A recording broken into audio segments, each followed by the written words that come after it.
All right, let's get this done so I can have some dinner and maybe some ice cream.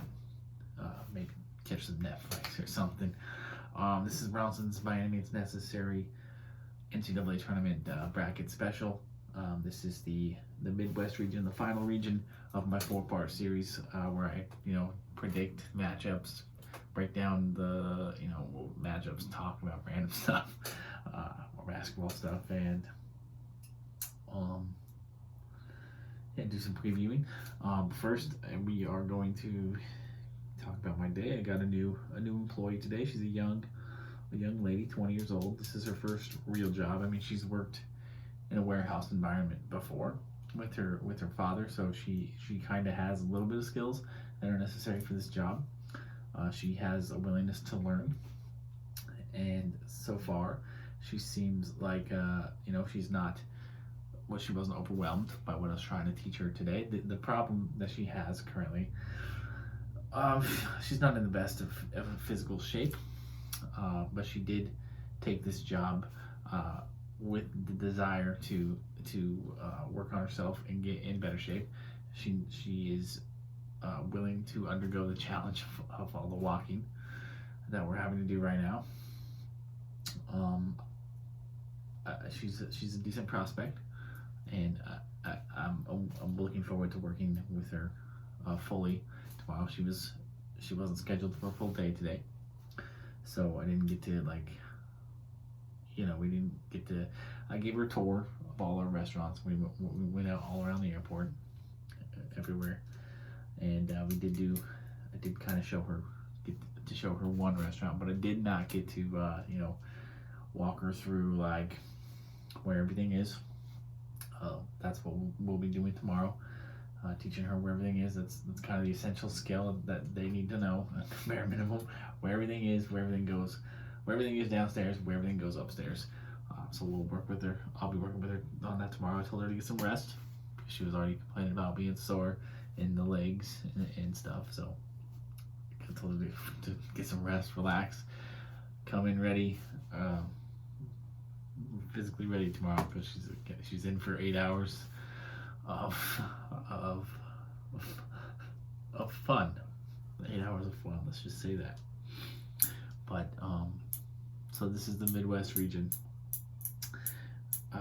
Congratulations to Texas Southern on winning the play-in game against Texas A&M Corpus Christi yesterday. They've won the right to go and lose to Kansas in the first round, or I guess technically it would be the second round, or what they call the round of 64 now. It used to just be the first round. But we'll see Texas Southern pulling the upset on Kansas. Texas Southern is kind of a powerhouse program in their conference and down in the Southwestern Athletic Conference. But the Southwestern Athletic Conference is definitely small time compared to some other conferences, even some other mid-major conferences around the country. Kansas, with one of my very favorite players in college basketball, Ochai Agbaji,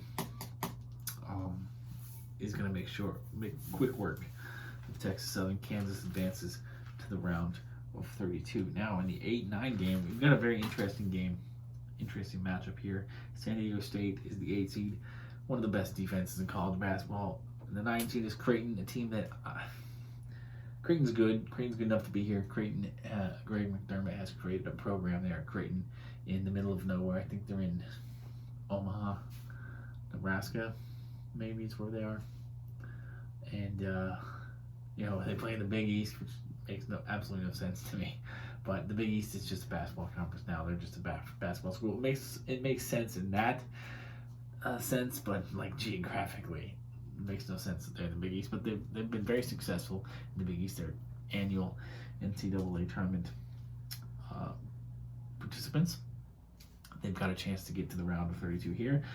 However, I like San Diego State a little more just because I think these are two evenly matched teams, very good defensively, who had, a little bit of an underwhelming year by their standards. But I think the San Diego State has one player in particular, Matt Bradley, who is capable of taking over this game, whereas Creighton doesn't really have that kind of player. They're more of a collective collective unit. So I'm going to go with San Diego State. Advances to the round of 32 to play Kansas. The 5-12 game. Now, this is another interesting one. We got Iowa, a team that is perennially getting upset early in the tournament. The 5 seed with potential NBA lottery pick Keegan Murray. And 12 seed Richmond, the surprise Atlantic 10 tournament champion, who, if they hadn't won, they would not be in this tournament. So Richmond is a very hot team right now. Can their luck continue? It's very possible. Again, Iowa is prone to losing early in this tournament under Fran McCaffrey. However, I don't think I've picked a single 12.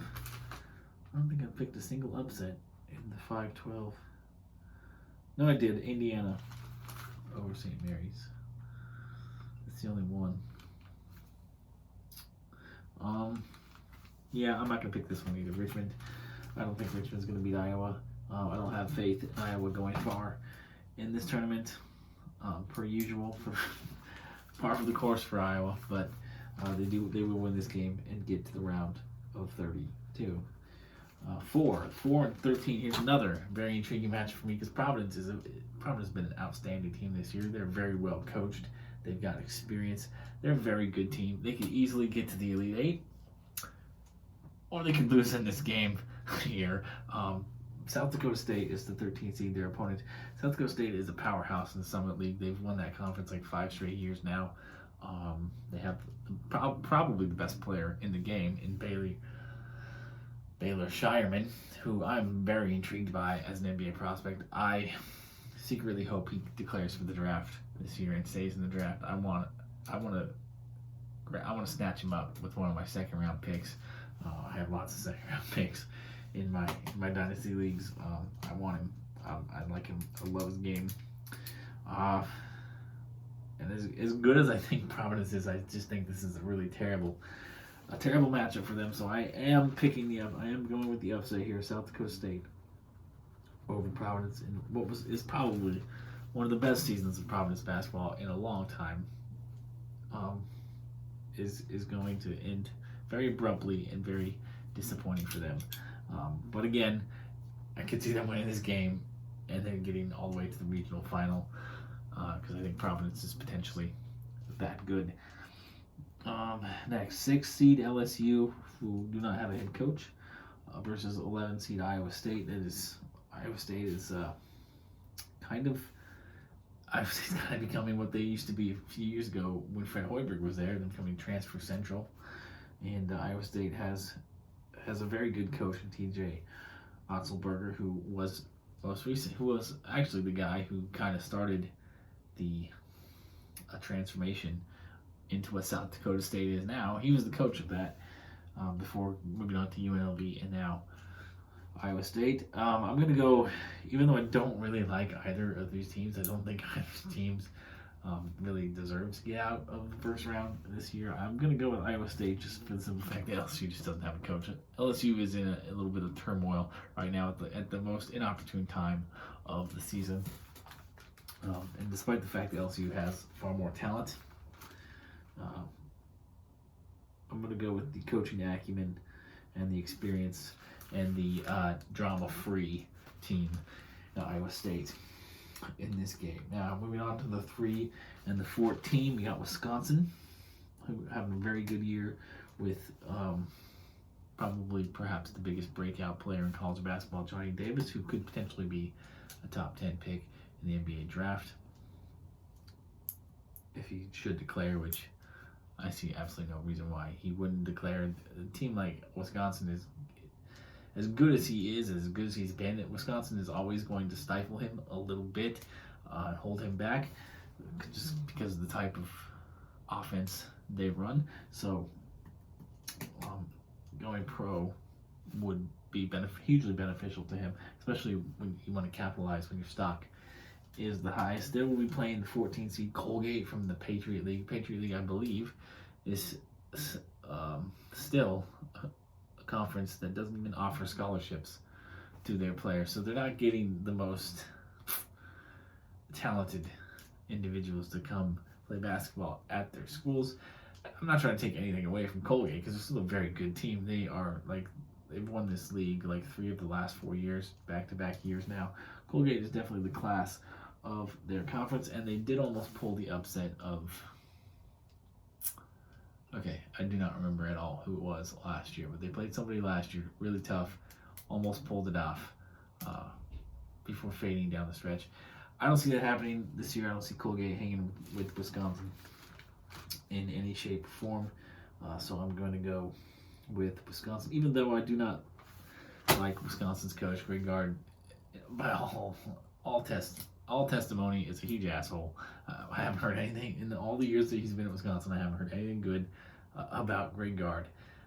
The fact of the matter is, he has been a very successful coach, and this could potentially be his best Wisconsin team since his mentor Bo Ryan led them to back-to-back Final Fours before retiring.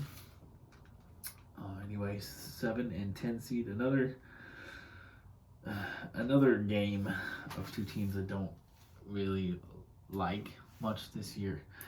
We got 7 seed USC from the Pac-12 and 10 seed Miami. Miami has a lot of experience. Their coach is like over 70. Their players are all like in their mid-20s. Like this Miami college team is older than some NBA teams, which is a little unnerving. But yeah, a lot of experience and some pretty decent basketball players in Miami. USC though, I think USC has all that success from the tournament last year. So a lot of players on that team are still here, even though obviously they're missing Evan Mobley, the biggest star from last year. But I still think USC is going to be the team that prevails in this game, just barely scraping by the University of Miami in Florida, which for some reason when I was a teenager, I really wanted to go to the University of Miami. I don't know, I was really inspired by that 2001 National Football Champion team.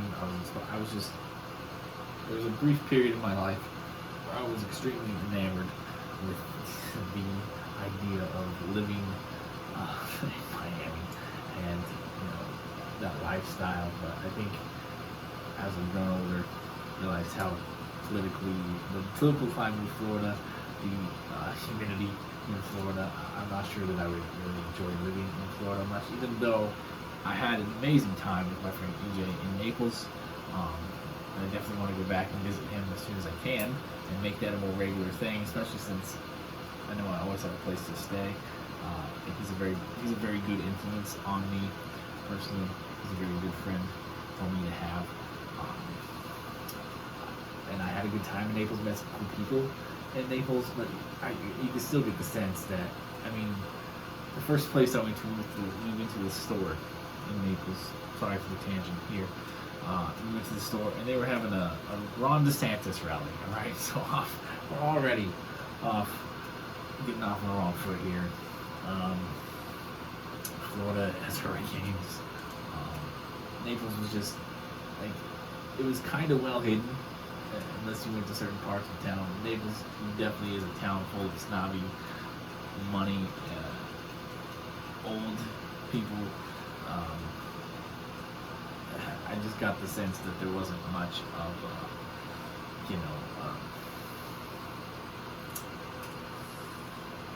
what's the word? Much of a youth. It wasn't a vibrant community for the youth of Florida. They usually, went up 45 minutes up the freeway to the college town in Fort Myers or whatever. Young people it was just not a place for young people, single people most especially. So, although I had a good time, he's trying to get me to move there. I don't know if I'm interested in the vibe of Florida for, long term.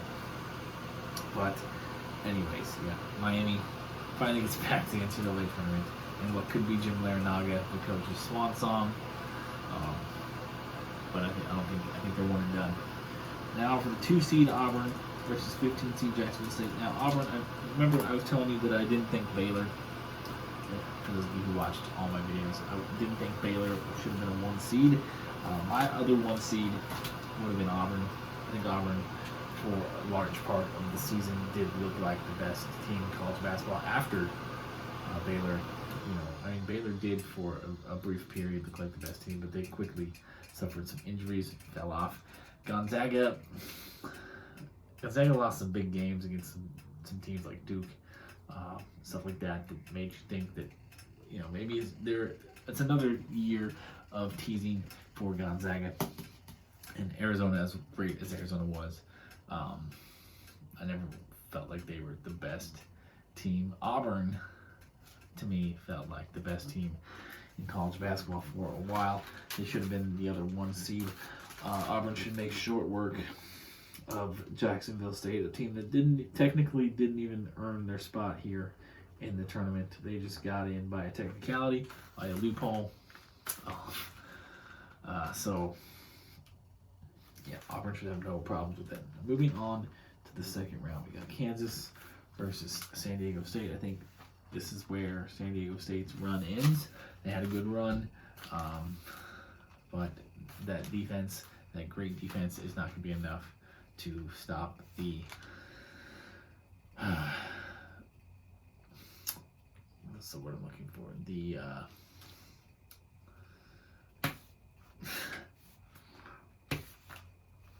There's not going to be enough to stop Kansas. Kansas is one of the best teams in college basketball annually.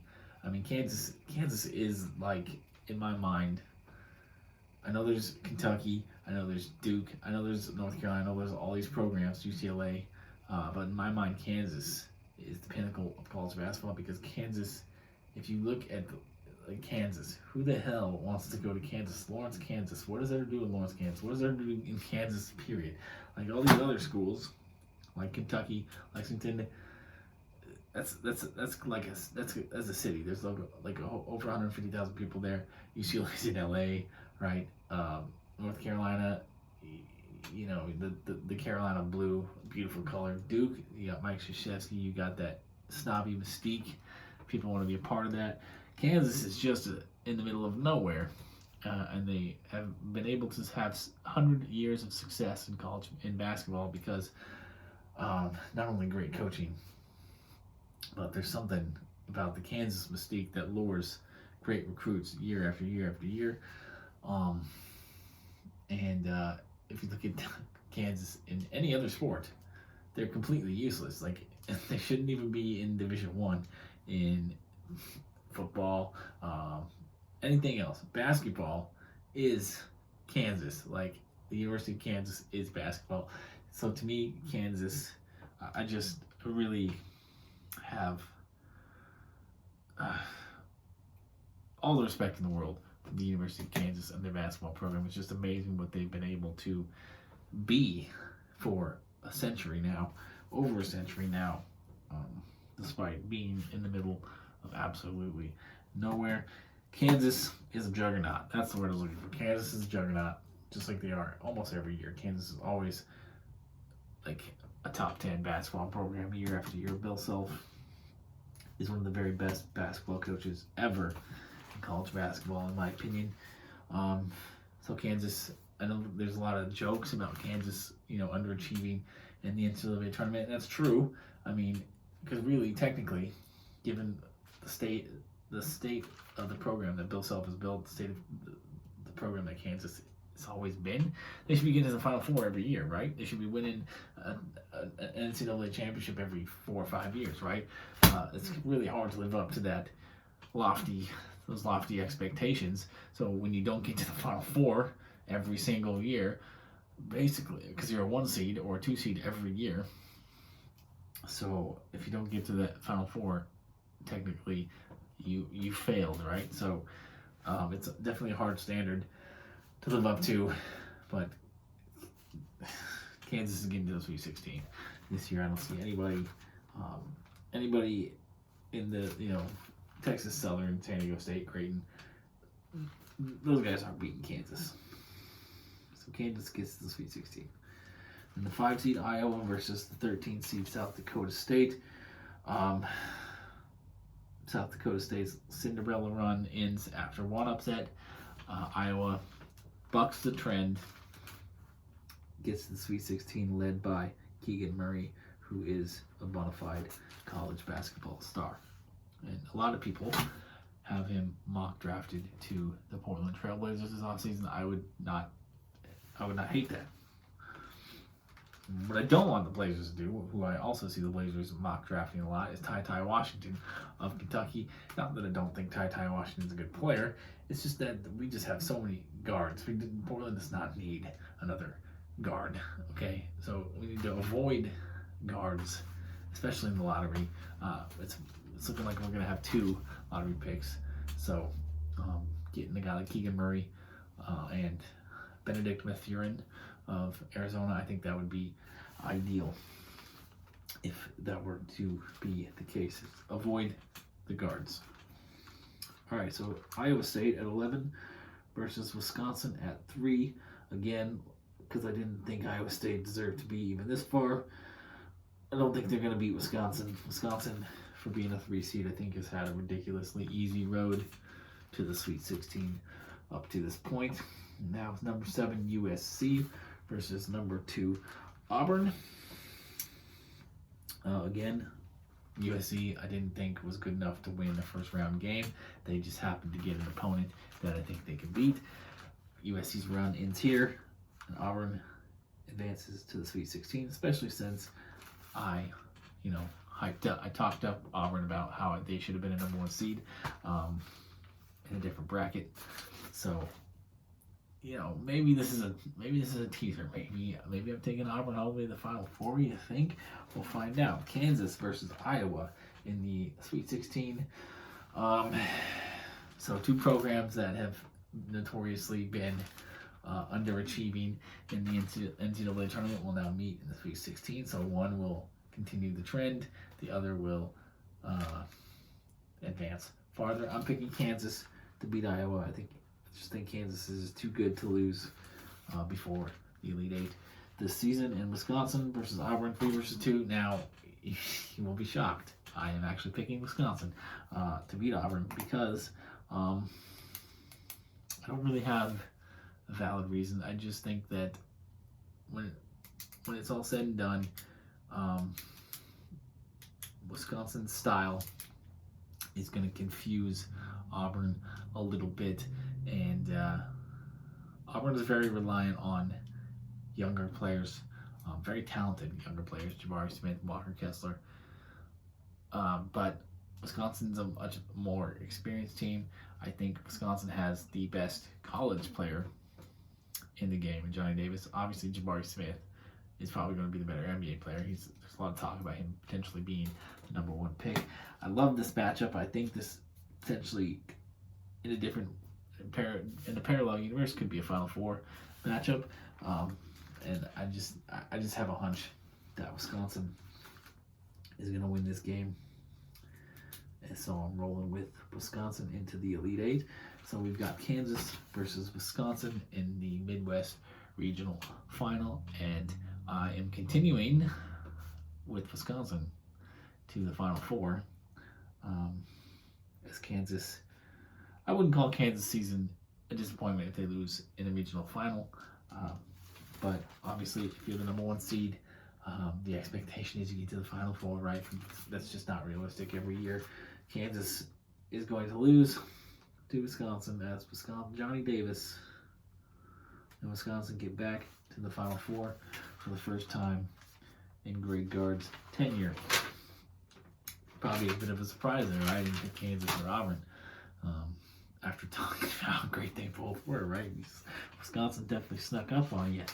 In the Final Four, obviously I've already kind of spoiled it. I picked Purdue to win the whole thing, right? So Purdue versus Gonzaga in the first semifinal. I'm going to go with Purdue in that one. And in the second semifinal, we got Arizona versus Wisconsin. Now, I filled out multiple brackets, and I went different ways with this one. I picked Wisconsin in one, Arizona in the other.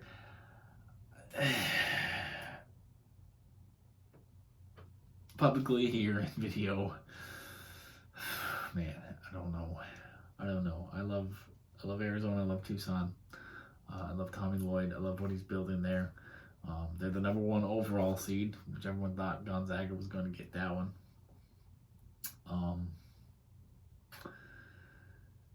I just have a hunch that Wisconsin is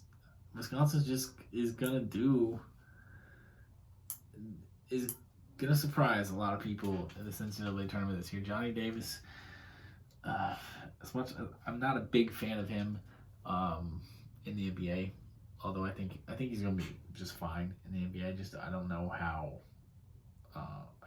quickly he's gonna be good. And it's going to depend on his situation. But as a college player of this year, there's very few college players who have been better or are going to be better than Johnny Davis.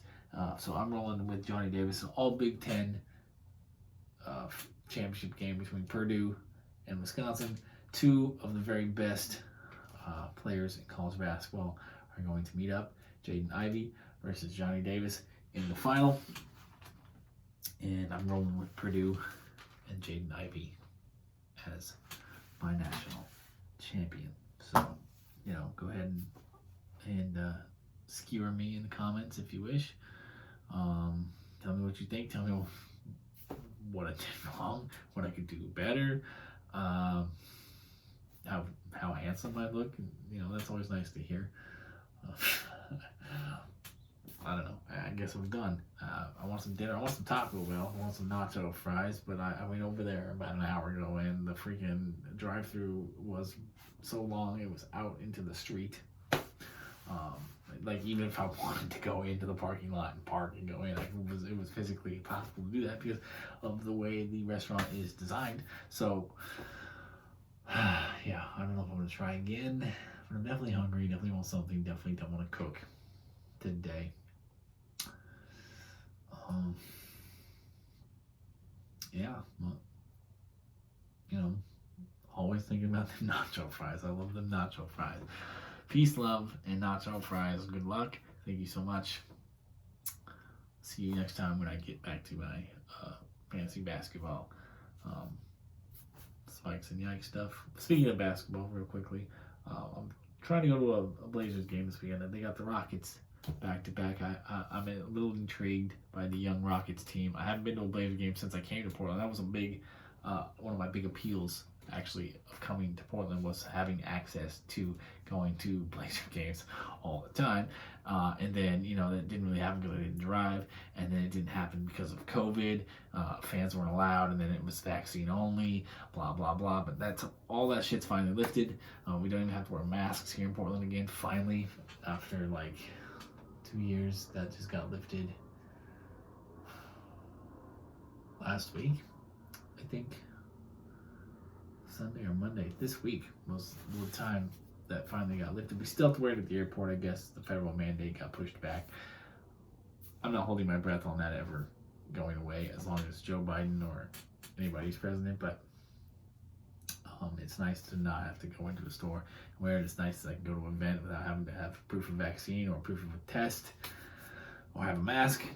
So, yes, even though I'm considering leaving Portland, I'm definitely going to try to go to a Blazer game this weekend. I don't know if it's going to be Friday night or Saturday night yet, but it's probably definitely going to be one of the two.